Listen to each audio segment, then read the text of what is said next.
Welcome to B Cars Garage, your only home on YouTube that does everything automotive. And today we're talking about timing lights and why you should probably spend the money on the good one and not save money on this cheap Amazon one. This one is from Innova, and this is their top of the line, basically fully digital. It's got all the bells and whistles, really handy to have. Now, I think it's worth noting that with these things here, it doesn't matter if it's something like this that has a little bit higher horsepower or something like this bone stock 1974 Mercury with only 195 horsepower. Yes, less than the average, pretty much anything out there on the road these days, but it still has a timing system and it still needs to be timed to make sure that everything is in proper working order. Now, although I'm not a fan of ones like this cheap Amazon one, it will do the trick. The only difference is that you're going to go off of the crank itself. Down inside there, you see the tab and it's got your marks. So the timing light will light it up. You will be able to figure out what it is and you will save some money. So, I mean, if you're in the market for saving a little bit of money on something that most people don't use very often, maybe the Amazon one is the way to go. There are a lot of other name brand ones as well you can use. But for the extra $100 or so, pretty much any of these products are very well worthwhile. Now, you will usually want to do this in about as dark a place as possible, just so you can really get a clear view of your timing mark. We're outside, but it is overcast. Thunderstorms coming supposedly.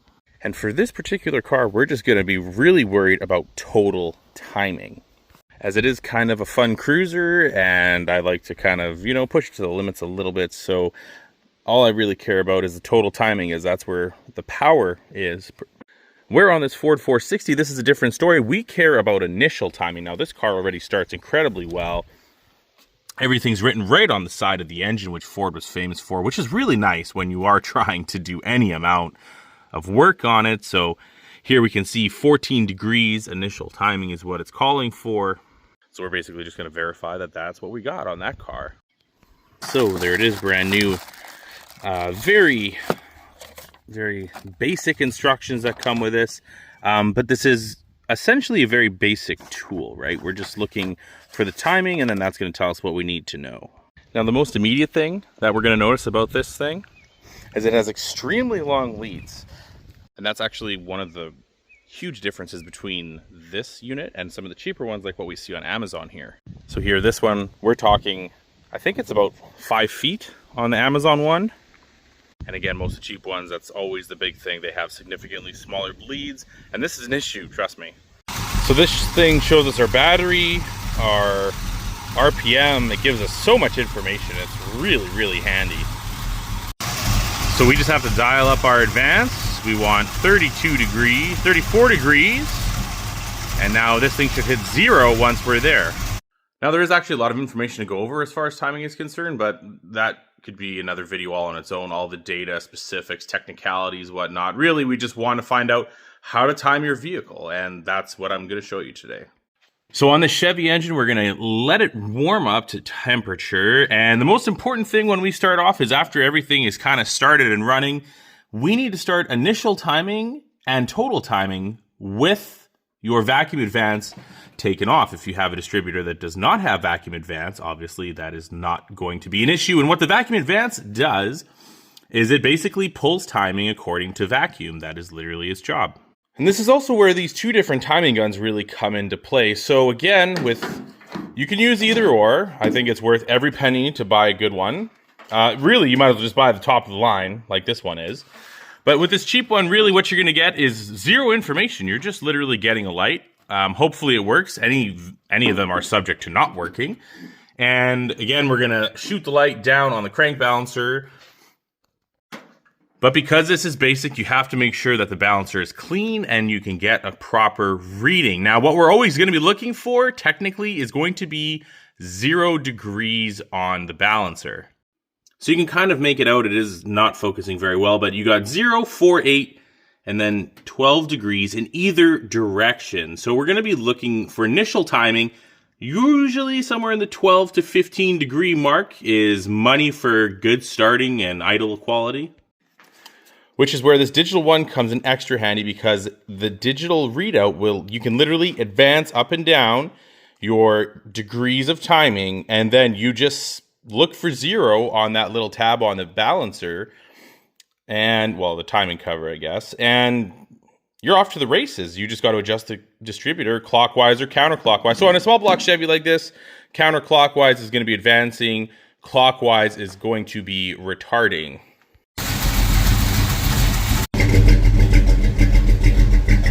Now we got the Chevy all warmed up, so we're going to remove the vacuum advance off the distributor, hook up the Innova and also the cheap one, just to give you a bit of a comparison. So we got the negative positive hooked up to the battery. Now this always has to go to the number 1 terminal, which we got here. And we'll just place that somewhere out of the way, which is tough, especially on these cars usually. That looks pretty good there, so we'll throw that there. Pull off our vacuum advance and fire it up. Flick of the key. And away we go. So we're gonna get out, we're gonna do the base / initial timing, which like I said, somewhere in the 12 to 15 degree mark. I'm not too concerned about that one because the only one that I really care about is the wide open throttle timing with this car in particular, as it does see a little bit of track use every now and then and a lot of spirited driving. So that number, we're gonna be looking at somewhere between like 30 to 36 degrees. I would say 38 is probably high on this car. I'm gonna be, 32, 34 is where I'll end up setting it. And to get that at full throttle timing, we're gonna look for, we call that all in. So about 3,000 RPM, I'm just gonna rev it right on the card, point the distributor. That one, I'm only gonna use the Innova, not the cheap, crappy Amazon one, because it's just not really worth my time. So we're gonna set our initial at, say, 14 degrees. We're showing 740-ish, 30 RPM. We want to be somewhere in that range is fine, 600 to 800. And we're seeing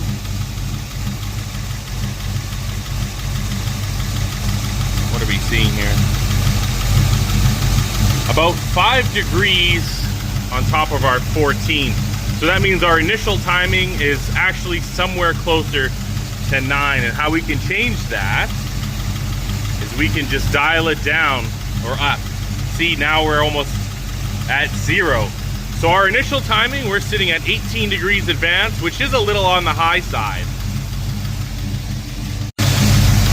Sorry, I read that wrong. 21 degrees initial, which is definitely a little higher than it should be. But before I make any adjustments, I am going to see where the total timing comes in at. All right, I lied. So I dialed it back just a hair. We're sitting at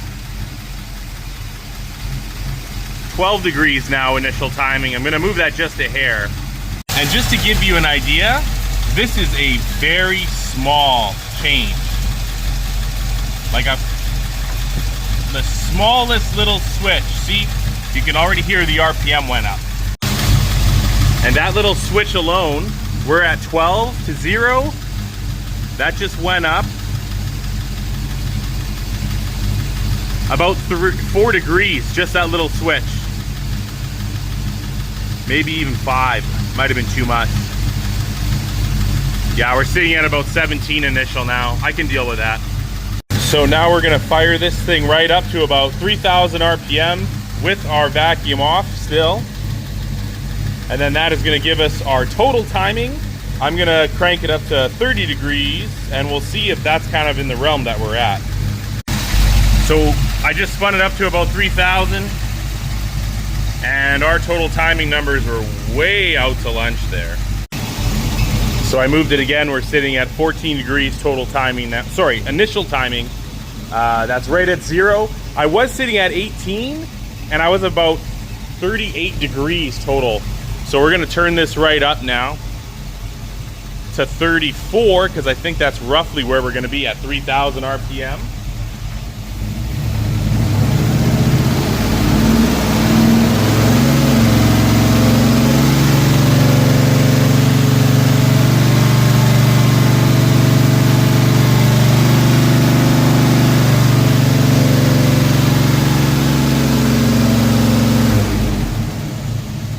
We're still sitting at about 38 degrees now. So I want to lower that a little bit. It doesn't need to be that high.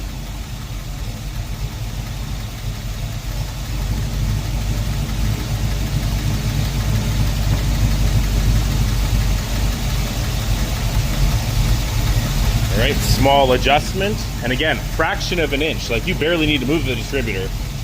So now we're gonna put this down back to 34 and see if that's where we're at.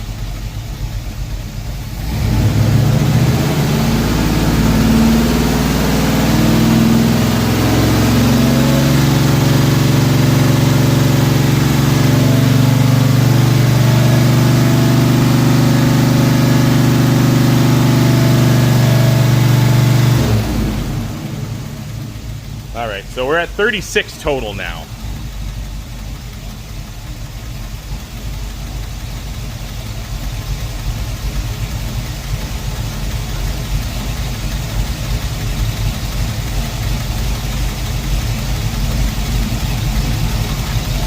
Try that one more time.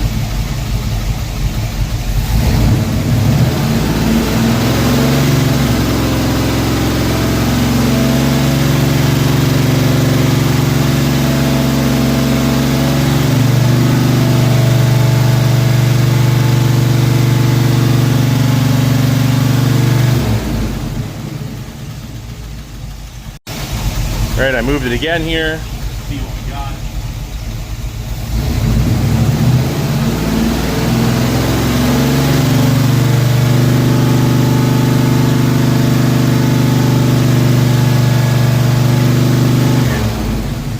All right, 34 on the button. That's kind of just where I want to be. 10 degrees is where our initial timing is at 34 degrees total. All right, so we wound up with 34 degrees total, which is literally where I want it to be. And I don't have a dyno, but that's just literally all the dyno data digging that I've done, and it's hundreds of hours. It's actually kind of, might be kind of pathetic, but hey, that's just what I'm into, so. And don't lie, that's why you're here too, to get all this information down and figured out and try and make the best decision for you. So again, somewhere between 30 and 38 degrees, or 36 usually even, is good on a small block Chevy. That is going to give you good starting. And now it's funny how it goes back and forth with initial versus total. And we can adjust that based on the weights and whatnot that are in the distributor. And having 10 degrees initial and 34 total, where we earlier had about 15 or 16 initial and 38 total, tells me that I could probably play around with the distributor a little bit to really zero that number in, because I think 10 degrees initial is good, but it should be a little bit higher. Like I said, maybe more in the 12 to 15 range is normally what you're looking for. But let's just quickly see how well the car starts. Now it should just fire right up. Fired right up, no problems. Very responsive. So I'm going to call that a win, and we're going to lock that down a little bit better so it doesn't move, and move on to the next car. All right, so I lied. I kind of ran out of time here to do this. I just got lots going on today. So I'm not going to get around to timing the 460 in this Ford. I will make a separate video for that. But as usual, like, comment, subscribe, all those good things, and stick around because we've always got something different going on. You know, car reviews, new cars, old cars, muscle cars, how-tos, DIY, stuff like this. That's very important, how to tune your car. It's all here on this one-stop channel. It's the only one on YouTube that literally does everything.